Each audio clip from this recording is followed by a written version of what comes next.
In the early 13th century, a tempest of conquest roared across the vast steppes of Asia, driven by the iron will of Genghis Khan, a warrior whose name struck fear into the hearts of kings and emperors. With unmatched cunning and unrelenting ambition, he united the fractious Mongol tribes, forging an empire that stretched like an unyielding shadow over continents, from the windswept plains of Mongolia to the distant edges of the known world. His campaigns were not mere wars, but cataclysms, reshaping the destinies of nations with the ferocity of a storm. When Genghis Khan died in 1227, his empire, vast as it was, did not falter. Instead, his successors, sons and grandsons hardened by the same relentless spirit, carved up his dominion, each driven to expand the legacy of conquest.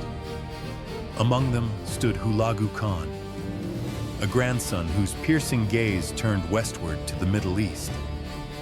Tasked with a mission as brutal as it was ambitious, Hulagu led the Ilkhanate, a formidable branch of the Mongol Empire, to subdue the Islamic world and secure its southwestern frontier.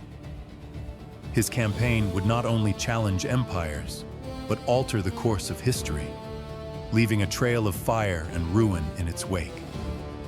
The Abbasid Caliphate, established in 750 CE, stood as a beacon of Islamic power and culture, its capital, Baghdad, a glittering jewel in the heart of the world.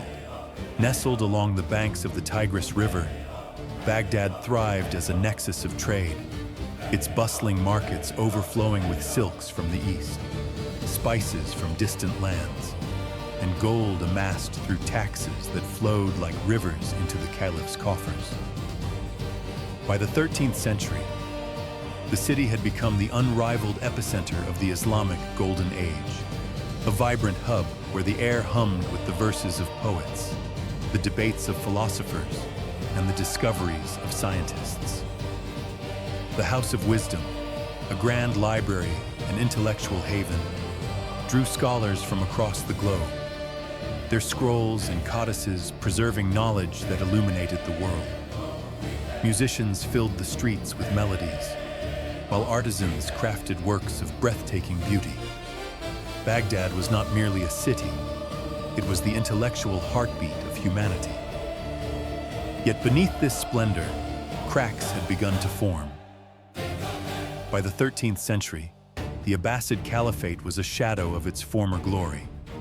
The caliph's authority had dwindled to ceremonial gestures, with true power held by fractious military leaders and regional governors. Caliph Al-Mustasim, a man burdened by the weight of a fading dynasty, ruled during this precarious time. His leadership faltered, his court riddled with indecision and mistrust. As the Mongol threat loomed, Al-Mustasim struggled to rally the resources and alliances needed to protect his city, his heart heavy with the knowledge that Baghdad's golden era was slipping through his fingers. Far to the north, in the rugged Elburz Mountains, a shadowy threat vexed the Mongols. The Order of Assassins, a secretive Nizari Ismaili sect known for its deadly precision. In the 1240s, their daggers had claimed the lives of Mongol commanders, their silent strikes sowing fear even among the empire's fiercest warriors. Rumors swirled that the assassins had dispatched 400 of their elite to Karakorum, the Mongol capital, with a single mission: to slay the great Khan himself. This audacious act could not go unanswered. Hulagu Khan, entrusted with crushing this menace, was given a force of staggering might, 1/5 of the Mongol Empire's manpower, some 200,000 men. This vast army was a mosaic of the empire's diversity: Armenian cavalry, their armor glinting under the sun; a 1,000-strong corps of Chinese military engineers led by the brilliant Guo Khan, masters of siegecraft; auxiliaries drawn from every corner of the empire; and generals from the sprawling branches of the Mongol imperial family. Yet the sheer size of this force slowed their march, their progress leisurely by the lightning-fast standards of Mongol campaigns. As supply trains stretched across the horizon and the earth trembled beneath the hooves of their horses. In the early months of the following year, Hulagu's army descended into the assassins' heartland of Kohistan, a land of jagged peaks and hidden fortresses. General Kitbuka, commanding an advanced vanguard, struck with relentless precision, capturing numerous Ismaili strongholds. The city of Tun fell to their swords, its walls crumbling under the Mongol onslaught, while the fortress of Gurku held firm, defying their siege. From 1253 to 1256, Rukn al-Din Kurshah, the Grandmaster of the Assassins, played a desperate game of delay, hoping to outlast the Mongol tide. But one by one, his fortresses fell, their stone walls no match for Mongol determination. On November 19, 1256, Rukn al-Din surrendered, his defiance crumbling as he knelt before Hulagu's banner. The Mongol leader had expected Caliph Al-Mustasim to contribute troops to this campaign, believing the Abbasids would see the wisdom in aligning with his unstoppable force. In Baghdad, Al-Mustasim wavered, torn between fear and pride. His ministers, wary of Hulagu's intentions, argued that sending troops would leave Baghdad defenseless, a city stripped of its protectors. In the end, the Caliph refused, his decision a spark that would soon ignite a conflagration. The summer of 1257 found Hulagu encamped on the Hamadan plain, the air thick with the scent of dust and anticipation. Here, he was joined by Baiju, a seasoned Mongol commander fresh from quelling unrest in the northwest. Baiju's arrival bolstered the army with Georgian, Armenian, and Seljuk vassals, their banners fluttering alongside the Mongol standards. In September, Hulagu initiated a tense correspondence with Al-Mustasim, his letters carried by swift riders across the desert. His first message was a stark ultimatum: dismantle Baghdad's defenses and send the Caliph's three principal ministers, the Vizier, the commander of the soldiers, and the Dawadar, overseer of taxes and troop mustering. Al-Mustasim's response was a grave miscalculation. In a letter laced with bravado, he called Hulagu young and ignorant, boasting of his ability to summon armies from across the Islamic world. Instead of the requested ministers, he sent three minor officials, their arrival accompanied by insults that stung the Mongol envoy like a lash. The air grew heavy with the weight of impending conflict, as each exchange of letters widened the chasm between the two leaders.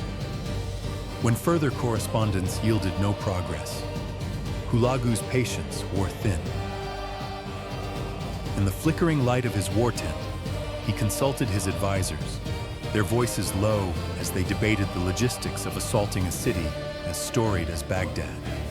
On January 22, 1258, the Mongols reached the eastern suburbs of Baghdad, their arrival heralded by the thunder of hooves and the glint of steel. The city's walls, once formidable, stood in disrepair, their stones weathered by time and neglect. The garrison, numbering some 50,000 men, was a ragtag force, untrained, ill-equipped, and gripped by fear. Yet Hulagu, ever meticulous, planned his siege with the precision of a master strategist. His forces encircled the city, constructing fortifications of earth and timber that cast long shadows over Baghdad's crumbling defenses. Arrows tipped with messages rained into the city, their parchment promising safety to Christians, select Muslim figures, and those who surrendered without resistance. The words were a calculated blend of mercy and menace, designed to fracture the city's resolve. On February 1st, the Mongols launched their assault on the southeast Al-Jami Tower. The air filled with the clash of steel, the screams of the wounded, and the roar of siege engines. After hours of ferocious combat, the tower's defenses cracked, and the Mongols poured through the breach. The fighting was brutal, with defenders wielding swords and spears in a desperate bid to hold their ground. Blood stained the earth as the Mongols pressed forward, only to be repelled by a surge of resistance. The siege ground on, each day a test of endurance. On February 4th, the Mongols struck again, breaching the eastern battlements after a relentless barrage. The defenders, their faces etched with exhaustion and dread, retreated across the city, frantically erecting new fortifications. Sensing the tide turning, the Dawatar attempted a daring escape, slipping onto a boat to sail down the Tigris. But Hulagu's foresight proved unyielding. His forces intercepted the vessel, sinking 3 ships and forcing the Dawadar back to the doomed city. Over the next week, Caliph Al-Mustasim dispatched envoy after envoy. Their pleas for mercy met with Hulagu's unyielding demand for unconditional surrender. The Dawadar and the commander of Baghdad's garrison were handed over during negotiations, their fates sealed with swift executions.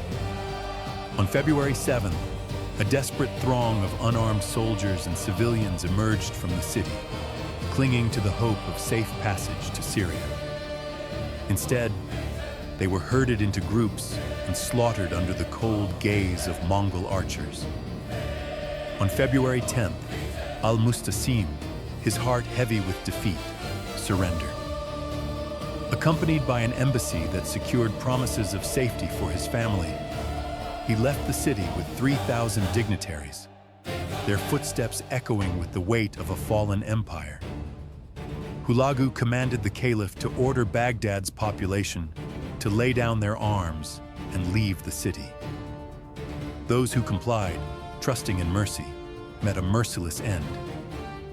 3 days later, on February 13th, the sack of Baghdad began, a cataclysm that would echo through the ages. The city, home to nearly 1 million souls, became a charnel house. Mongol warriors swept through the streets, their blades sparing neither man, woman, nor child.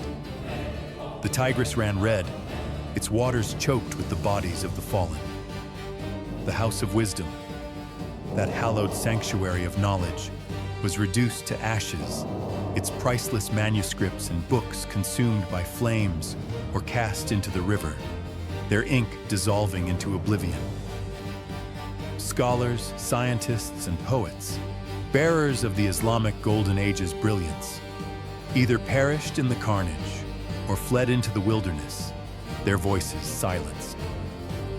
The massacre was a wound to civilization itself, severing the intellectual arteries of a world that had once shone with unparalleled light. Only Christians and merchants who had traded with the Mongols were spared, their lives a small flicker of mercy amid the devastation. The fall of Baghdad was more than the collapse of a city. It was the end of an era. The Islamic Golden Age, with its radiant contributions to art, science, and philosophy, was extinguished in a single brutal stroke. The world would never again see a city like Baghdad in its prime, nor recover the knowledge lost in those flames. As the dust settled and the cries faded, Hulagu's victory stood as a testament to the Mongols' unrelenting power and a haunting reminder of the fragility of even the greatest civilizations.